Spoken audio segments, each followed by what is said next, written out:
तो एक बार फिर से स्वागत है आप लोगों का दोस्तों आज के क्लास में। और आज हम लोग पढ़ेंगे एग्जैक्टली सेम फिगर के बारे में, जो कि मानसिक दक्षता परीक्षण संबंधी प्रश्नों के अंतर्गत एक टॉपिक होता है। मानसिक दक्षता परीक्षण संबंधी बहुत सारे एपिसोड्स इस चैनल पर पहले भी आ चुके हैं। आशा है आप लोगों ने वो सारे एपिसोड्स देखे होंगे, और अगर नहीं देखा है तो उन एपिसोड्स को जरूर देखें। साथ ही इस चैनल पर उपलब्ध 30 से अधिक अंकगणित के एपिसोड्स को भी आप देखें, बहुत फायदा आपको मिलेगा। और बहुत जल्दी इसी चैनल पर आपको भाषा परीक्षण संबंधी एपिसोड्स भी देखने को मिल जाएगा। इस तरह से तीनों ही विषयों की तैयारी एक ही चैनल से जुड़े रहकर आप आसानी से कर सकते हैं। तो आप लोगों से आग्रह है कि चैनल को आप लोग जरूर सब्सक्राइब कर लें। तो चलिए आज के प्रश्न की ओर बढ़ते हैं। ये रहा हमारा पहला प्रश्न। जैसा कि टॉपिक कहता है एग्जैक्टली सेम फिगर, यानी कि प्रश्न आकृति में जो भी चीज, जो भी कंपोनेंट्स, जो भी सिंबल्स, जैसा भी पैटर्न है वो उत्तर आकृति में ठीक वैसा ही हमें मिलना चाहिए। यानी कि ऐसा ही एक फिगर, एग्जैक्टली सेम फिगर हमें अपनी उत्तर आकृति में खोजना है। यही हमारा प्रश्न है। इस तरह के प्रश्न में यही हमें करना होता है। अब चलिए यहाँ पर पैटर्न को देखते हैं और हम लोग खोजने की कोशिश करते हैं। सबसे पहले देखिए चारों ही कॉर्नर पर क्या है, चार यहाँ पर सर्कल है चारों ही कॉर्नर पर। यानी कि हमारे उत्तर फिगर में भी क्या होना चाहिए, आंसर फिगर में 4 सर्कल होना चाहिए। देखिए पहला ए में ही नहीं है, यहाँ पर सर्कल मिसिंग है, ए को चाट दीजिए।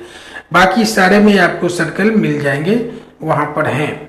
अब चलिए उसके बाद दूसरा कंपोनेंट हम लोग उसको बेस बनाकर खोजते हैं। यहाँ देखिए इन दोनों पोजीशंस पर प्लस होना चाहिए। इसमें है, यहाँ पर है, देख लीजिए यहाँ पर भी है। लेकिन आप डी में देखिए यहाँ पर वो प्लस मिसिंग है, अर्थात आपका उत्तर डी भी नहीं होगा। यानी कि ए और डी आपका छट गया। या तो आपका आंसर बी है या फिर आपका आंसर सी है। अब बी और सी में से कौन सा आपका आंसर होगा, यही हमें खोजना है। अब इसमें देखिए यहाँ पर इसको, यहाँ मेरी उंगलियां उस कर्व को देखिए और इस कर्व को देखिए, दोनों एक ही दिशा में एक ही तरह से हैं। क्या यहाँ पर इस फिगर में ऐसा है? नहीं, अपोजिट है। ये देखिए अगर ये कर्व इस ओर बढ़ रहा है तो ये कर्व इस ओर बढ़ रहा है, जबकि इस फिगर में क्या है, दोनों कर्व एक ही दिशा की ओर बढ़ रहा है। यहाँ पर देखिए ये इस ओर बढ़ रहा है, ये इस ओर बढ़ रहा है। यानी कि बी आपका उत्तर नहीं है। आपका उत्तर कौन सा है? सी।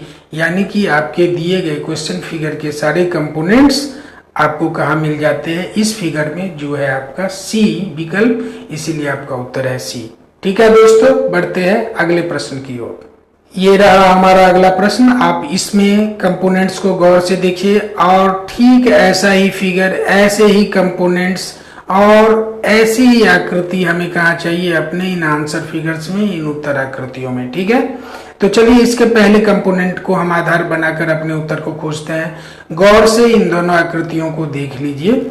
ये एक 4 भुजाओं वाली ये दोनों आकृतियां ठीक एक जैसी हैं। ठीक है, अब आप देखिए कि क्या इस फिगर में यहाँ पर ये दोनों आकृतियां एक जैसी हैं? पहले तो यहाँ पर एक जैसी आपस में नहीं है, दूसरा कि ये इससे मिलता भी नहीं है।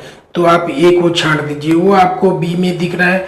फिर ये सी में आपको ये दोनों आकृतियां नहीं दिख रही हैं, तो आप सी को भी छांट दीजिए। और डी में देखिए यहाँ भी ये दोनों आकृतियां इन दोनों आकृतियों से नहीं मिलती हैं, इसीलिए डी को भी छांट दीजिए। तो कौन कौन सा छट गया आपका? ए छट गया, सी छट गया और डी छट गया। तो बच कौन सा गया? बी। अब बताइए आपका उत्तर कौन सा होगा? होगा ना बी। ठीक है दोस्तों, बढ़ते हैं अगले क्वेश्चन की ओर। कितना आसान है, अगर थोड़ा सा आप दिमाग लगाएंगे और शांति से अपने कंपोनेंट्स या जो भी आपको प्रश्न पूछा जा रहा है उसको आप खोजेंगे तो उत्तर देना बहुत ही आसान हो जाएगा। और एक चीज, हाँ, आप इसको याद रखिए, ये सब प्रैक्टिस का परिणाम होता है। पहले सब्जेक्ट को जानिए और फिर उसकी जितनी प्रैक्टिस आप करेंगे उतनी आसानी से आप उत्तर दे सकते हैं।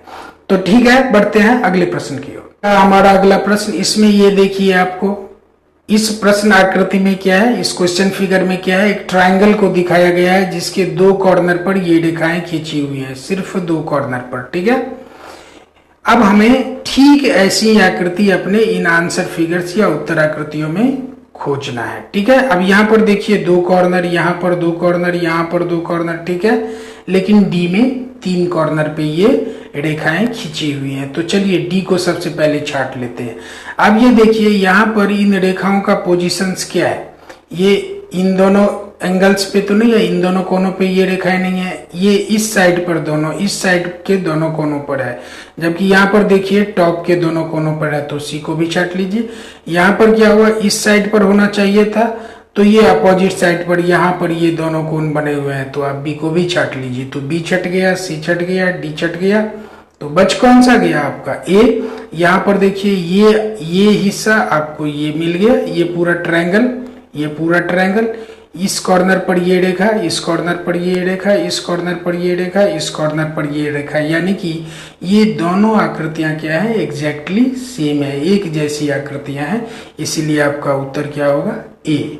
ठीक है दोस्तों, कितना आसान है। बढ़ते हैं अगले प्रश्न की ओर। ये रहा आपका अगला प्रश्न। अब इसमें आप अपनी प्रश्न आकृति को देखिए और ठीक है ऐसी ही आकृति हमें अपने आंसर फिगर्स या उत्तर आकृति में खोजना है। ठीक है, ऐसी एग्जैक्टली सेम। आप सबसे पहले इस ऊपर के कंपोनेंट को आधार बनाकर देखते हैं। यहाँ पर है, ये अभी हमारा उत्तर हो सकता है, यहाँ पर नहीं है, बी को छांट लीजिए। ये देखिए इसका पोजीशन ये बदल गया, यहाँ आ गया, होना कहाँ चाहिए था, जहां मेरी उंगली है या सर्कल जहां पर आप देख रहे हैं वहां पर। तो बी को आपने क्या किया, छाड़ दिया। बाकी सी और डी में इसके पोजीशंस सही हैं। अब चलिए दूसरा कंपोनेंट हम देखते हैं कि लेफ्ट साइड में ये एरो, इस रेखा के एक सिरे से ये एरो नीचे की ओर पॉइंटेड होना चाहिए। अब ये देखिए इसमें एरो की जगह क्या आ गया, ये ब्लैक डॉट, ए को छाड़ दीजिए। यहाँ पर एरो है तो अभी बी हमारा आंसर हो सकता है, लेकिन ये तो हमने छाट दिया है ना पहले ही, तो हमें बी को देखना ही नहीं है। यहाँ पर एरो है यानी कि अभी सी हमारा आंसर हो सकता है। यहाँ पर एरो नहीं है, यहाँ पर क्या आ गया, ब्लैक डॉट, तो आप डी को छाट दीजिए। यानी कि आपका ए भी छट गया, बी पहले ही छट गया, अब डी भी छट गया, तो बच कौन सा गया, सी। अब सी के कंपोनेंट्स मिला लीजिए। यहाँ पर ये सिंबल है, ये रहा सिंबल, यहाँ पर ये व्हाइट सर्कल है, ये रहा व्हाइट सर्कल, यहाँ पर ये ब्लैक डॉट है, ये रहा ब्लैक डॉट, यहाँ पर ये एरो हेड है, ये रहा एरो हेड, यानी कि इसके सारे कंपोनेंट्स मिलते हैं। ट्रायंगल का साइज भी वही है, ट्रायंगल का पोजीशन और उसका स्टेटस भी वही है, यानी कि ये दोनों ही फिगर क्या है, एग्जैक्टली सेम है, इसीलिए आपका उत्तर क्या है, सी। समझ रहे हैं ना। ठीक है, बढ़ते हैं अगले प्रश्न की ओर। ये रहा हमारा अगला और आज का अंतिम प्रश्न। अब सबसे पहले अपने फिगर, जो आपका क्वेश्चन फिगर दिया हुआ है उसके कंपोनेंट्स को गौर कीजिए। यहाँ टॉप के इस रेखा पर क्या है, एक एरो लगा हुआ है। यहाँ पर क्या है, इस कॉर्नर में एक ब्लैक डॉट है और इसमें एक क्या है, मल्टीप्लिकेशन का साइन है। तो सबसे पहले चलिए इस एरो के आधार पर हम अपने कुछ आंसर्स को छांट लेते हैं, यानी कि देखते हैं कि क्या हम कुछ ऐसे विकल्प को छांट सकते हैं जो हमारे उत्तर नहीं हो सकते। अब ये देखिए एरो का आप डायरेक्शन देखिए और उस आधार पर ये देखिए डायरेक्शन यहाँ पर उल्टा है, छांट दीजिए। यहाँ पर भी उल्टा है, इसको भी छांट दीजिए। यानी कि ए और बी तो आपके उत्तर हो ही नहीं सकते। इन दोनों में एरो का डायरेक्शन वही है जो हमारे क्वेश्चन फिगर में है। अब आते हैं इस ब्लैक डॉट पर। ये देखिए दोनों ही में इस कॉर्नर पर ब्लैक डॉट है, यानी कि इसके आधार पर भी हम अभी ये नहीं कह सकते कि सी या डी, लेकिन जैसे ही हम मल्टीप्लिकेशन की साइन की ओर बढ़ते हैं हमें हमारा उत्तर मिल जाता है, इसलिए कि इसका लोकेशन यहाँ होना चाहिए था, लेकिन ये कहाँ पर है, यहाँ पर, अर्थात सी भी हमारा उत्तर नहीं है। ये एग्जैक्टली लोकेटेड कहाँ पर है, डी में। अब देखिए डी में तीनों ही कंपोनेंट्स चारों ही मिल गए। ये एक ट्रायंगल, ये एक ट्रायंगल, एरो हेड की दिशा देखिए सेम है। ये देखिए ब्लैक डॉट का लोकेशन सेम है और ये देखिए मल्टीप्लिकेशन के साइन का लोकेशन सेम है, यानी कि ये फिगर क्या है, एग्जैक्टली ये फिगर इसके सेम है, यानी ये दोनों एग्जैक्टली सेम फिगर्स हैं, इसलिए हमारा आंसर क्या है, डी। समझ रहे हैं दोस्तों, बहुत ही सरल रहा ये आज का क्लास, बहुत ही साधारण था। आशा है आपने बहुत आसानी से इसको समझा होगा और सीखा होगा। अगर आपको लगता है कि आपकी भाषा में हम आपको बताने, समझाने, पढ़ाने में सफल हैं थोड़ा सा भी, तो आप इस चैनल को जरूर सब्सक्राइब कर लें। साथ साथ पढ़ने के लिए आप लोगों का बहुत बहुत धन्यवाद। मिलते हैं आप लोगों से अगले क्लास में।